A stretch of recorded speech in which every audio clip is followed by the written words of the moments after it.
Welcome, everybody, to Hanging Out with Howie. And I have an illustrious cast of characters here tonight. From Boston, where I'll be next week, DJ John Crawley. And we have a very special guest. Tony's in the room here.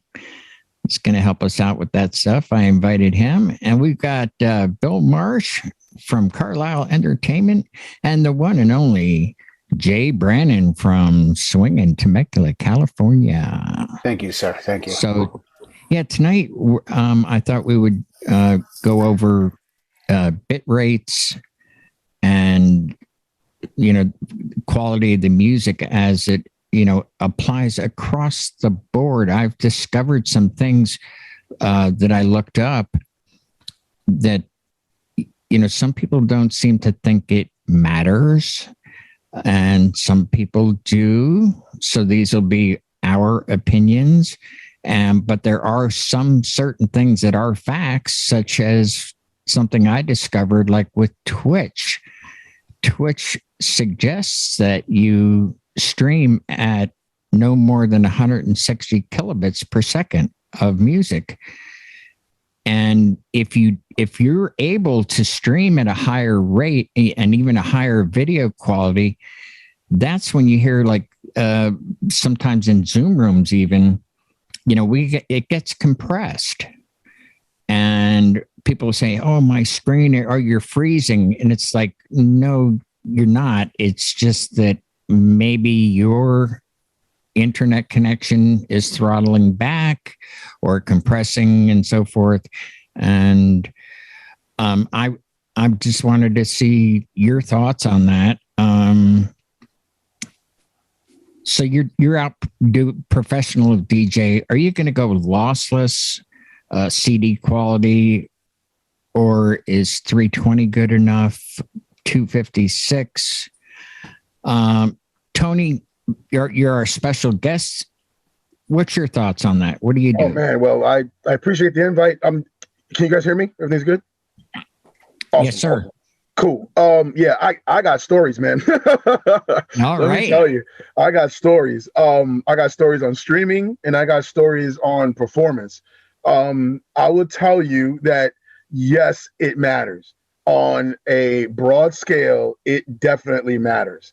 When you start getting into the minutia, we can have arguments all day whether you should use, OGG, FLAC, WAVE, whatever bit rate of MP3, and like I said, that's a minutia conversation. But honestly, it really, really, really does matter. Let me say this. Our job, when you filter it when you put it through the prism of sound reinforcement, our job is a thankless job. Everybody that does sound knows that the audience, the patrons, whoever, from 8 to 80 are experts because they know what sounds bad. It doesn't take a genius to figure out, ooh, that sounds horrible. And when you work within that confine, at least for me, I found out a long time ago that I strive very high to not get that opinion, to not give that experience. Because again, anybody can say that sounds bad. And if they're saying it, they're probably right. They don't have to be like us that have been in the industry for, decades and have got, amps that cost 5 figures and speakers that cost 6 figures. That's really not the point. The point is at the end of the day, when the music is coming out of whatever speaker that you're schlepping, that right there has to be subjectively good. Doesn't have to be fantastic, but it can't be crappy.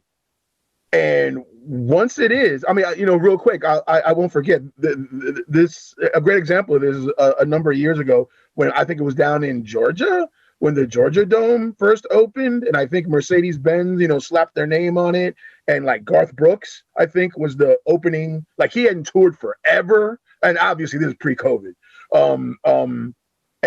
Like he hadn't toured forever, and apparently like his stage shows are like incredible. And there was like one section in the building. I mean, talk about social media. It came up like during the show. People were like, "Oh, this is horrible. You know, I paid all this money to see Garth Brooks. I can't hear this. I can't hear that." So you got in one little wedge of a building, 8,000 experts that are saying, you know, they've got, you know, it's Garth Brooks, great, one of the greatest live entertainers. Obviously, he's got some crazy rig that's going to give you, the audience, a great performance. But yet, you got one little wedge in that building that's like, this sucks. You know, this is horrible. So, I mean, yeah, you don't want to do that. So to bring it back down to bit rate, it does matter. Your source matters. You want to have the best quality that you can play, because at the end of the day, I know Howie, you and I have had this conversation when it comes to sound. All we're doing is manipulating voltage. We're taking little itty bitty amount of voltage. And I think I remember your quote when we had this conversation was awesome. Like, the first watt or the first volt is the most important. And you were 100% correct. You got to start out with a source that is as good as you're going to get. And if it's MP3, there's no reason anyone should have less than 320. None at all. I know a lot of my friends actually are going the other way and are like, I got to do wave. I'm not screwing with MP3. I'm not that anal. And that's because I carry such a huge library that at the end of the day, yeah, I got no problem playing on a good system, a good MP3 that's 320 bit, because I really do. 9 out of 10 people are not going to know the difference. Hardcore, hi-fi, you know, analog savvy guys, yeah, you can tell. I really think you could, but the average person, absolutely not. But when you amplify, I'm going to agree with you on that. The average person can't tell from lossless and 320. Anybody has anybody? I'm sure a lot of you guys know who Rick Beato is, right? He's got like 1 million followers. He actually did a test this past year where he brought a woman in with perfect pitch, and he played her samples of CD quality, lossless, and MP3 320, and she only guessed 50% of the time. That's somebody with perfect pitch. Sure. So yeah, I mean, So yeah, and I'll, you know, I don't want to take up too much time. I know there's other people probably want to chime in, but I will tell you this one story where bitrate came into a huge factor. Friend of mine way back in the day was a GM to Hollywood casinos out in Joliet, outside of Chicago, and we've been friends forever. He hit me up. He was like, "Hey, we're opening up a nightclub. Can you come in, open for me?" Absolutely. I come in, and I'm probably doing, I was there for the week. So I was there for like 6 days, and I think I ended up doing like 3 events. It was crazy. Anyway, on the weekend, you know, and I told him, because like I said, we're actually friends. So I was like, "Look, I'll do these gigs for you, but on the weekend, I want to hang out with you. I don't want to work. I want to, you know, be social." He was like, "No problem." So Friday night comes, Friday, Saturday, whatever. One of the prime nights come, and we just had dinner, and they had some local DJs come in. And mind you, this is my first time coming into Chicago. So I was already kind of daunted by the experience, because I mean, Chicago is a big city and those people know their music. You know, so I knew going in, I had to bring my A game, and everything was good. Anyway, we show up Friday night, this huge party, people are rolling in, and we get in about 30 minutes in. The group that we're in, they start looking at me like, "What's wrong?" And I'm like, "What do you mean, what's wrong?" They're like, "This guy's playing music, but he doesn't sound right." And mind you, they had a decent rig in there too. I mean, I think at the time it was QSC, KLA. So, I mean, it wasn't, you know, Martin Audio or DB Tech, but still, it was, for the room, it was a good rig. And anyway, and then I kind of really focused, and I was like, yeah, you're right. It sounds a little sketch, a little brittle, not like I was playing, but it was like, yeah, it does sound a little weird. And as time went on, from that moment, it was about 45 minutes where they were like, look, dude, I don't know what's going on, but you need to go up there. And I'm like, what do you mean I need to go up there? And they were like, we don't know what's happening, but when you play, everything was copacetic.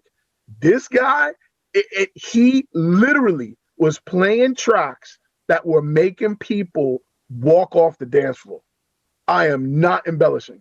It was just like, over time, just, a few people would just peel off. And it was to the point where management was like, yeah, this is not good. We need to do this. Long story short, I end up going into the booth. They did yank this DJ out. And I heard him say straight up that, someone from management came to him and they basically told him, look, dude, we're going to have to yank you because whatever you're doing is not working. And he was like, oh, well, what's the problem? This, that, the other. Anyway, it came out that this guy's library that he was playing was straight up like, I saw it. I saw his library before he yanked it off the computer. He was playing 126 bit rate files. He was playing 96 bit rate, files. And it was just like, when I made that connection, I was like, yeah, that sounded really harsh, really brittle, and just not warm and pleasant. And again, I know it was subconscious. No one could really put their, even me, until I got there, and I was like, So literally 3 songs in, I kind of saved the night, whatever. But I mean, yeah, that is a great example of, again, people don't have to be professionals, in the industry to register the fact that something ain't right, something ain't kosher, in Disneyland right now, Right. So, yeah. It does matter. It does matter. Okay. Now let me ask the rest of the panel. What do you guys feel about, you're at a live event, let's say it's a wedding, there's going to be conversation going on. Do you guys really feel like you have to have lossless files, or do you feel it, an MP3 of whatever value is acceptable? Take that one. Well, not all MP3s are created equal either, even if they have the same, showing the same bit rate. Now with the software we carry, if you load a track that's 320 and it comes up orange across the board now with virtual DJ specifically, it's very mid heavy. And there's a lot of emphasis on the vocal, very, very vocal driven track. If you loaded something and it comes up almost white, they tend to be more shrill, very, very. And a lot of this has to do with the production of what the music was done with the artist through the studio, and how the original file was encoded to an MP3, because they're not all created equal. You can get some bad 320 files that just don't sound right. They can sound muddy. I mean, there's only so much space within the data of the file. The clearer the file, you don't have to drive it as hard, like you said, through dinner and cocktail. You could play it at a softer level, but I think going to lossless and having to carry, AIC or WAV files just takes up a lot of storage space. It's really not that necessary, unless you're playing in something an arena sized and you're playing classical music where there's 20 musicians and you need everything crystal clear. For a 4-piece band or something that's electronic, you can probably get away with a 320 file and it'll be nice and clear. You can play it at a softer level. Jay, how about you? You are been playing quite often lately. Well, and I have a different perspective because I have to do this test. Like, I'm called upon to test lossless. And a few years ago, I got called upon to test high res, which the only downside is you can't buy. No one sells high res. And a quick story, I had to do a 15-minute job in Los Angeles at a club called Sound. And they had 4 GS Wave stacks. And I want to say the stacks are about 100K a piece. And they had CDJ 2000 Nexus 2, 900 Nexus 2. And the job was to come in. I can see Tony drooling over there. And the job was to come in, and they had a buyer who flew from Kansas to look at the system. And my role was to come in and play 4, 5, 6 songs that would push the system. And I'm talking started at 0 dB on everything as far as channel and master. And eventually the buyer goes, hey man, let's just see what happens. Just push it.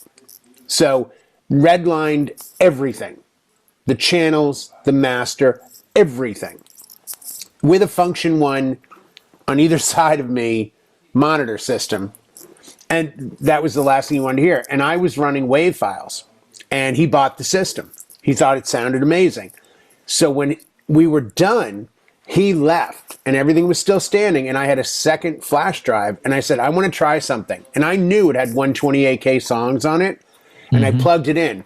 Night and day. Night and day.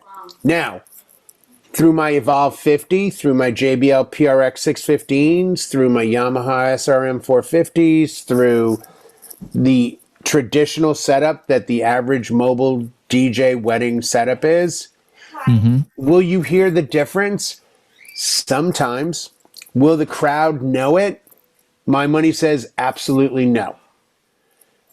The difference between 128K and 320K on a solid state or a non-solid state hard drive that you bring to your event, to me, is so minimal, and drives are so inexpensive. I personally run all 320K. If I know I'm going to go to EDC or some other event where Pioneer will ask me, hey man, you're going to play, and it's a club system, I need to go to Beatport and get new tracks that are wave or lossless. Because I think through a big tuned sound system, you will know. But I know for a fact there are main stage DJs playing at EDC through tuned systems using ripped 320Ks off of YouTubes. Because I've been there when they did the rip. So I agree with everything Tony said, but I think the best reality approach you should have is, yes, you should do your best to provide the best sound quality you can for files, which in our world, if you're shopping with somebody like Promo Only Pool, they have lossless or 320K. The issue with lossless for me has been it doesn't translate to some gear on a flash drive. So if I put those lossless files on a flash drive and then plug into DDJ or an XDJ RX2 and those files don't appear, or a CDJ 2000 and those files don't appear, that's an issue. I know for a fact that 320K MP3s will play on everything we make. So I changed my preference from lossless MP4As or MP4s to MP3 320K.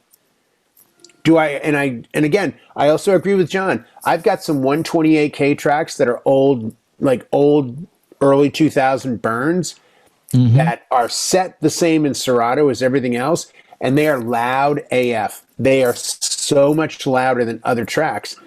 It's just what they are. I can tell when a bad track comes up, and I have some that I've deleted. And I've been with DJs like Christian Pulse in the car where he's been like, oh, what is this? I'm like, what? On old CDs where I knew it was 96, 118, 128. He's like, oh, it's so compressed. Turn this off. So I think the rule of thumb is get the best file you can get reasonably. And I think for what we do as a living, 320K burns, MP3 files will play on everything you're going to run into. So if you have a 320K drive and you get called upon to go play for Tony somewhere and they go, hey, we're playing on CDJs tonight. Trust me when I tell you, you're fine. But if you want to show up with FLAC and AIFFs and different configurations, will they all play on every piece of gear? Absolutely no. They will not. So, right. Unless you know that the two tracks together are either 320K or Wave. The FLAC and AIF, that's a whole nother argument. The whole lossless thing. I get it, but, What do you have on this, Bill? Well, as some of you know, I'm the lone guy here that uses CDs still. But I also use my, thumb drives and my CDJs. And I have everything, possible at 320 for just the simple purpose. I want to know that I'm playing the best possible file I can. And if I could play lossless or waves through my CDJ 350s, I probably would. But that's because now, storage space is cheap. I'm going to, during Black Friday, I'm going to be picking up at least 2 or 3 hard drives. One is the Samsung that Jay shows us all the time. Yeah. I'm getting at least 2 of those. And, they're awesome.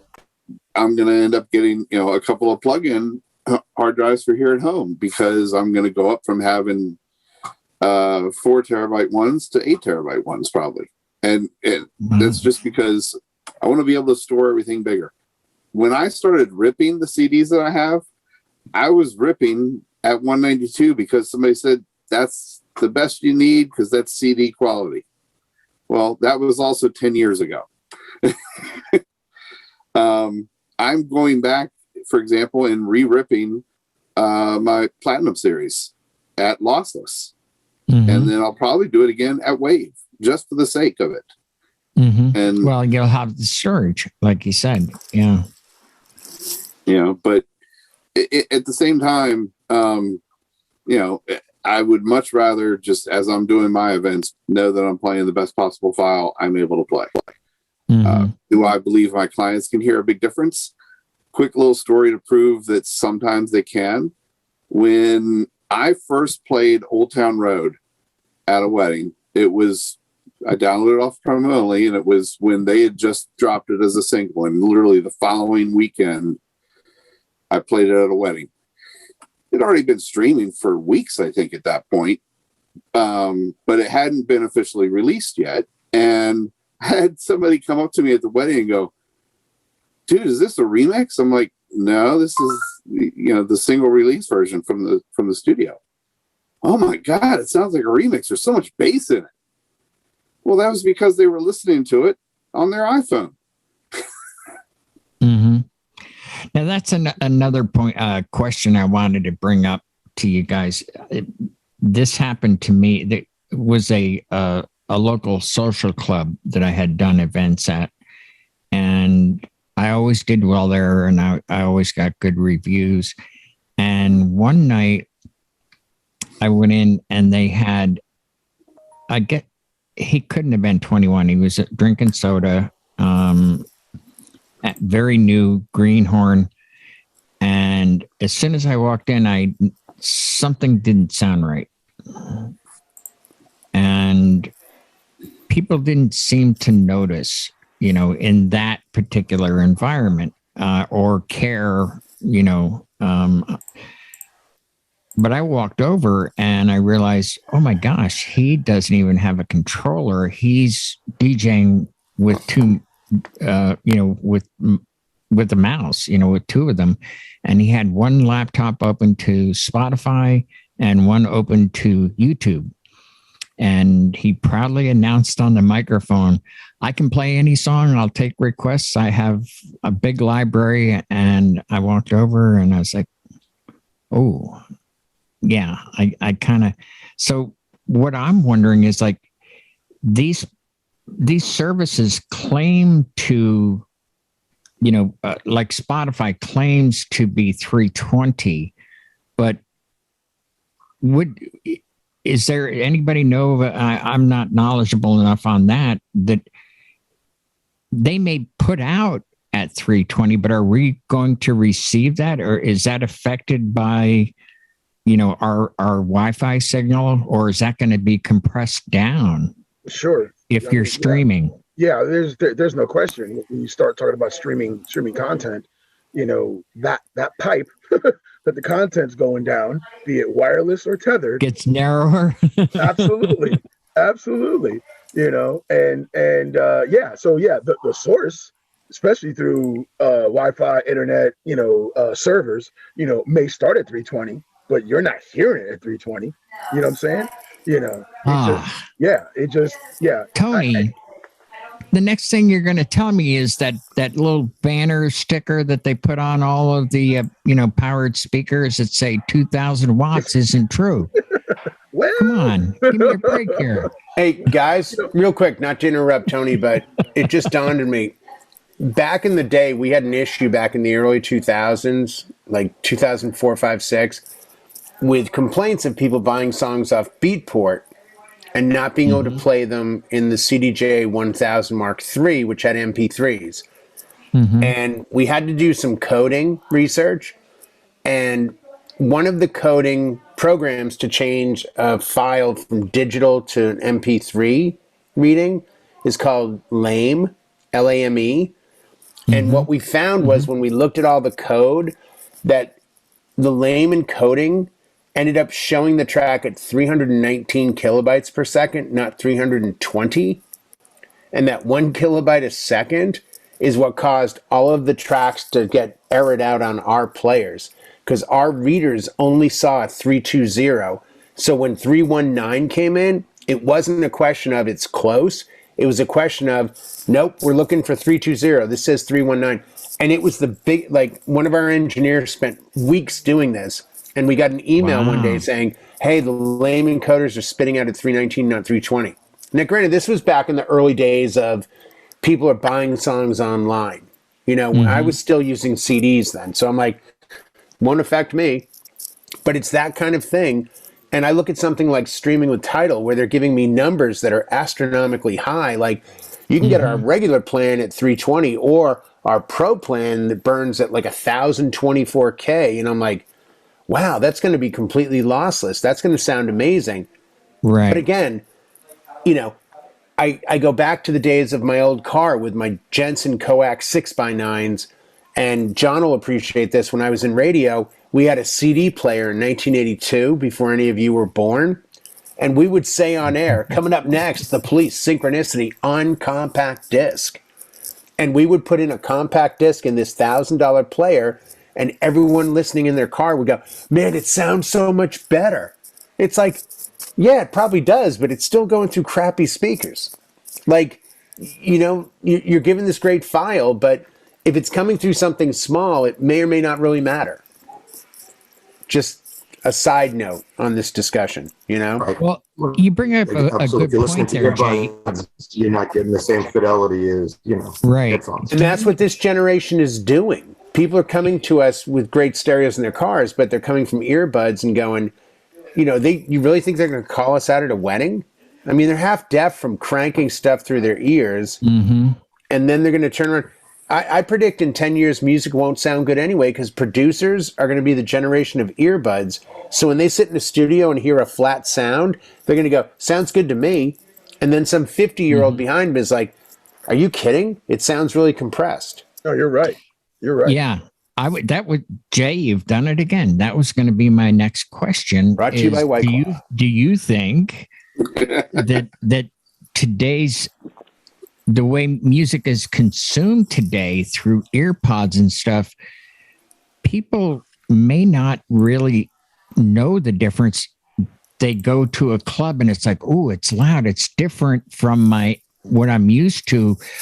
And they perceive it as being good, when those of us like Tony and myself have been around live sound for years know, oh, no, that's not good. Well, look at surround sound and bass, and even I'm using subs over the last 4 or 5 years. I used tops without subs forever because I'm like, I don't need to. And I started renting new cars on trips and going, man, this is a little Toyota Camry and the bass is booming.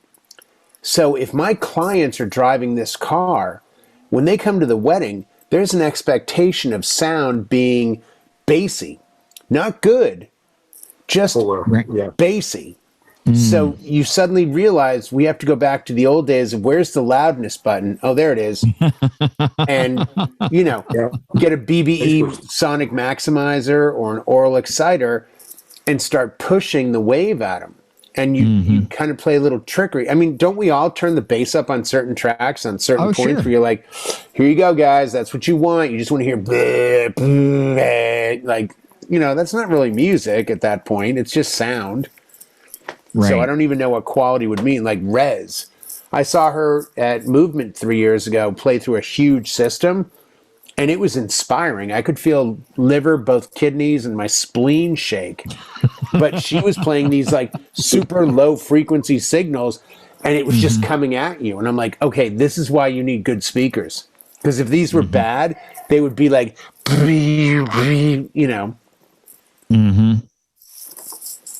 Sorry to monopolize there.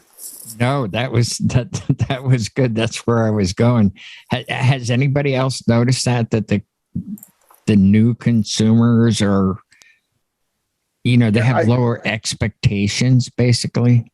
I think that's kind of what I was saying about the Old Town Road story. They were used to hearing that. It was a new song, but they'd only been hearing it on their phones.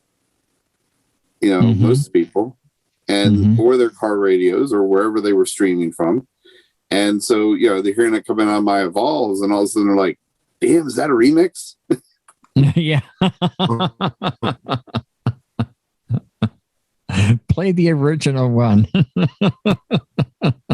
Yeah, I think it's true. It's a great perception. I remember a number of years ago, I read this article, and I want to say it was Rolling Stone, and it was a little bit in depth and maybe a little bit too nerdy, but it basically was along the lines of the premise of our MP3. And mind you, this is like 30 years ago, but it was our MP3 is going to ruin the music industry. And as time has gone on, just like Jay has brought up and Bill has brought up, I mean, the people who are exposed to music now are doing it through earbuds. They're running, they're at work, they're on a Zoom call. Everyone's got buds in their ears. And when you've got a speaker that's the size of your thumbnail trying to reproduce a full frequency experience, you're only going to get so much of it. I mean, it's amazing technology, but yeah, I do think that the average consumer has lost the experience of even sitting at home and sitting in front of a decent hi-fi, and you don't have to have Martin Logan, through Bryston power amps and that crazy, high-end home stuff, but that experience is gone. People listen to little Bluetooth speakers the size of your phone, or for that matter, they're using their phone. I mean, the average person really is not exposed to a highly engineered, highly developed, piece of equipment or pieces of equipment that are designed to work together to bring a full audio experience. So yeah. Ask somebody under 30 what a receiver is. Exactly. Like John grew up in Boston, as did I. We used to have a place called Tech Hi-Fi, and every fall they'd come out with a catalog, and it would start at like $130, would get you the all-in-one AM FM with the turntable on top and the speakers underneath, and it would be 3 feet high, and then it would go all the way up to like 10 grand. And for 10 grand, they had the cassette player that when it finished, it would come out and flip itself and go back in, and reel to reel, and it was all TIAC. Yeah, it was all like the turntables with 3 tone arms, and they were weighted. Those, I mean, I don't know anyone now. And growing up, I had a decent home stereo, and that was the goal. Everyone wanted Bose 901s in their room, and they were willing to move the walls around. Nobody's got a home stereo now. Exactly. Nobody. Like, no one. Like, they have a surround sound through a sound bar. Right. That they bought at Costco for $149. Exactly. And their car stereo is what it came with. I guarantee the majority of guys, and I'm pointing out guys, you men, who should know how to put his car stereo in, but you can't. They don't even know what they have in their car for speakers. And, I mean, even I've taken cars that I've owned and said, like, I'm going to put some Pioneer 6x9s in the back, or, you know, because growing up, it was like, get the Jensen, coax 6x9s in the back, and, you know, let me get this and that. And you'd cruise around and listen to music. I don't think people now you pull don't the know what it is. your windshield wipers stop working, and Exactly, with Steely Dan and traffic. So you I've can't do that. blown by exits. You're too young if you haven't driven past your own exit because the song playing was going to play longer. But I think what it comes down to, Tony, and I think you, Howie, and Bill and John and everyone, people don't value music the way we value music. You're right. Mm-hmm. And I've got a cassette player in my 2000 Jeep. I've got some cassettes, and I'll put them in, and I understand the quality may not be there, but the memory of hearing that when it used to be on my Sony Walkman, which was a knockoff. I didn't have the money for the Sony one. I had the cheapy one from Leechmere, and I had this little foam, terrible headphones. But you know what? When you're on a bus going from Harvard Square to Belmont and you're blasting, Boys Are Back in Town on Live and Dangerous from 1976 on a cassette tape, that freedom is priceless. I agree.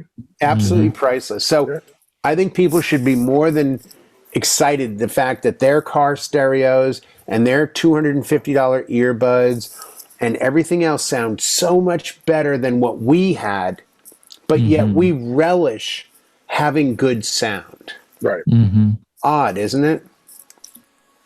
I do. I am still a big fan. I'm in both camps. I perform, but I do like, for my own personal listening pleasure, to be in that sweet spot and just get lost like you did last night with that Pink Floyd set. I can get lost, just, you know what? I'm going to take a journey, for a few hours. I need that. And I sit in my little sweet spot. Just close your eyes. Yeah. Sit in the dark and and by the way, we know this and a lot of kids don't. And I've had to tell my kids this. You find a song you really, really love, sit in your room some night, pitch black, turn off the lights. Here's a pair of XTJ 10s or whatever headphones you want me to give you. Put on headphones. And again, they're like, where do I plug them in? I'm like, I guess to your phone.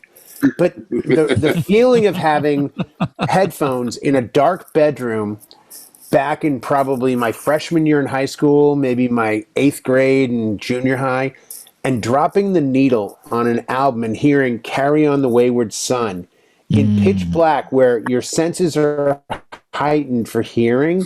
Yes. I mean, I can't even tell you a dollar amount that I would trade that memory for, because there really isn't one. I can feel it to this day. Pitch black, headphones, cheap headphones, and just boom, Steve Walsh's vocal breaks open and you're like, and you know that this is what pure joy sounds like. Well, gentlemen, thank you so much for being on the panel tonight. This was some really cool stuff. I learned something. And for the viewers out there, we are going to be on at a special time next week at 9 p.m. Eastern, because I am going to be broadcasting Hanging Out with Howie in Boston with my buddy John. I thought it was in 2 weeks. It's in it's a week. It's from in 2 weeks. Tonight. No, it's on the 6th. No, it's next Monday is the 29th. Oh, is It's it? 2 weeks. Yeah, next Monday is the 29th, so it's in 2 weeks. It'll be the 6th. I guess I'm going to be in Boston for 2 weeks then. Nice, Howie. Potty and Quincy, baby. All righty. Thank you all so much again, and we'll see you next week. Good night, all.